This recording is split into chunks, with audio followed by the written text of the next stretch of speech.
Hi மக்களே, welcome to our channel. இன்றைக்கி நம்ம முட்டைகோஸ் வச்சு வீட்டிலேயே ரோட் சைட் காளான் மசாலா எப்படி பண்ணுறதுன்னு பார்க்கலாங்க. இஞ்சி பூண்டு வாஷ் பண்ணி உரித்து எடுத்து வச்சுருக்கேங்க. அதுக்கப்புறம் மல்லித்தூள் 1.5 ஸ்பூன் சேர்த்திக்கலாங்க. அதுக்கப்புறம் மிளகாய் தூள் 1 ஸ்பூனு. அதுக்கப்புறம் கரம் மசாலா 1 ஸ்பூன் சேர்த்திக்கலாங்க. அரிசி மாவு 1 கப் அளவுக்கு எடுத்துக்கோங்க. அடுத்து கார்ன்ஃப்ளவர் மாவு 1/2 கப் அளவுக்கு எடுத்துக்கோங்க. முட்டைகோஸ் நீளமாக கட் பண்ணிக்கோங்க. அதில் நம்ம எடுத்து வச்சுருக்க 1 கப் அரிசி மாவு சேர்த்துக்கலாம். அடுத்து கார்ன்ஃப்ளவர் மாவு சேர்த்துக்கலாம். எல்லாத்தையும் சேர்த்துட்டுங்க நம்ம தட்டில் இருந்து அடுத்து ஒரு பெரிய பாத்திரத்துக்கு மாற்றிக்கலாங்க. நம்ம அப்போ தான் பெசறதுக்கு கம்ஃபர்டபுளாக இருக்கும். எல்லாத்தையும் எடுத்து கொட்டிக்கிட்டேன். அதுக்கப்புறம் இஞ்சி பூண்டு பேஸ்ட் அரைக்கிறதுக்கு முன்னாடி அதில் கொஞ்சம் சோம்பு போட்டுக்கோங்க. இஞ்சி பூண்டு பேஸ்ட்டு ஃப்ரெஷ்ஷாக ரெடி பண்ணியாச்சுங்க. அடுத்து இதில் கொஞ்சமாக தண்ணி தெளித்து இஞ்சி பூண்டு பேஸ்ட்டையும் இதையும் மட்டும் மிக்ஸ் பண்ணிக்கலாங்க ஃபஸ்ட்டு. அடுத்துங்க இதில் கரம் மசாலா, மல்லித்தூள், மிளகாய்த்தூள், உப்பு சேர்த்துக்கலாங்க. சேர்த்து எல்லாத்தையும் சேர்த்து பிசைஞ்சு எடுத்துக்கலாம். ஒரு 10 மினிட்ஸ் கிட்ட இருக்கட்டும்.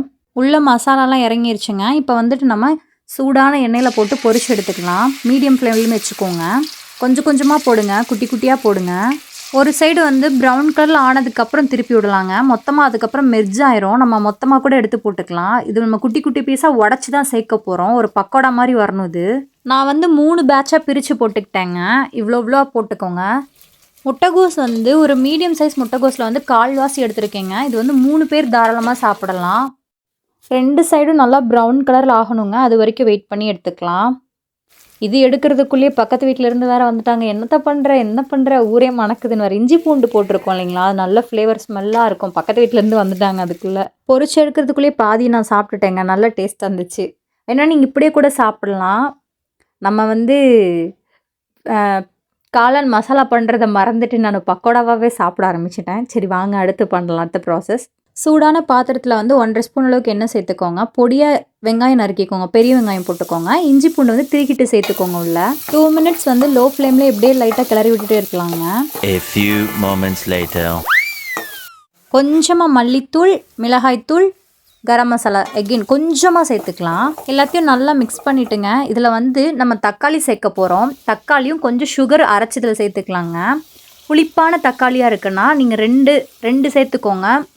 புளிப்பு இல்லைனா ஒரு 3 சேர்த்துக்கோங்க. நான் ரொம்ப புளிப்பாக இருக்கிறனால 1 சேர்த்திருக்கேன்.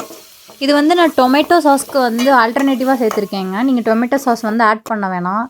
கொஞ்சமாக சோயா சாஸ் மட்டும் சேர்த்துக்கலாங்க. இதில் ரெட் சில்லி சாஸ் இருந்தால் ஒரு கொஞ்சமாக சேர்த்துக்கோங்க. இல்லைன்னா நீங்கள் ஸ்கிப் பண்ணிக்கலாம். தக்காளி எல்லாமே நல்லா வெந்து வந்துருச்சுங்க. இந்த டைமில் நம்ம கட் பண்ணி வச்சுருக்க பக்கோடா உள்ளே சேர்த்துக்கலாம். சேர்த்துட்டு அப்படியே குட்டி குட்டியாக இடித்து எடுத்துக்கலாங்க. உள்ளேயே 1.5 ஸ்பூன் அளவுக்கு கார்ன்ஃப்ளவர் மாவை கரைச்சிட்டு சேர்த்துக்கலாங்க. கட்டி இல்லாமல் கரைச்சி எடுத்துக்கோங்க. இந்த டைமில் கொஞ்சமாக சால்ட்டு சேர்த்திக்கலாங்க. டேஸ்ட் பண்ணி பாருங்கள். உங்களுக்கு புளிப்பு பத்தலை அப்படின்னா இன்னொரு தக்காளி கூட நீங்கள் அரைச்சி சேர்த்துக்கலாம். நான் புளிப்பு ரொம்ப ஜாஸ்தியாக இருக்கனால 1 போட்டிருக்கேன். உங்களுக்கு கம்மியாக இருக்குன்னு 1 போட்டுக்கோங்க. எல்லாத்தையும் போட்டு க்ளோஸ் பண்ணி ஒரு 5 மினிட்ஸ் வச்சு எடுத்திங்கன்னா சூப்பரான ஒரு காளான் மசாலா ரெடி. இது நீங்கள் ஈவினிங் ஸ்நாக்ஸாக செஞ்சு கொடுத்தீங்கன்னா எல்லோரும் உங்களை பாராட்டி தள்ளிடுவாங்க. இதுக்குங்க நீங்கள் அப்பளம் இருக்கும் இல்லைங்களா, சோளப்பொரி அப்பளம் இருக்குல்ல, அது நீங்கள் சேர்த்துக்கலாம். உள்ள நான் இல்லாதனால சேர்க்கல. பெரிய வெங்காயம் பொடியாக நறுக்கிட்டு சேர்த்துருக்கேன். மேலே நல்லாயிருக்கும். கொஞ்சம் மல்லி இலை சேர்த்துக்கோங்க. டேஸ்ட் உண்மையாகவே சூப்பராக இருந்துச்சுங்க. மஸ்ட்டு ட்ரைன்னு தான் சொல்லணும். ட்ரை பண்ணி பார்த்துட்டு கமெண்ட் செக்ஷனில் எப்படி இருக்குன்னு சொல்லுங்கள். நம்ம வீடியோ ஃபர்ஸ்ட் டைம் பார்க்குறீங்க அப்படின்னா பிடிச்சிருந்துச்சுன்னா சப்ஸ்கிரைப் பண்ணி வச்சுக்கோங்க. இது மாதிரி வீடியோஸ் பார்க்கணுன்னா நம்ம சேனலை ரெகுலராக ஃபாலோ பண்ணுங்கள். டாட்டா பாய் பாய். அடுத்த வீடியோவில் சந்திக்கலாம். நன்றி நன்றி நன்றி.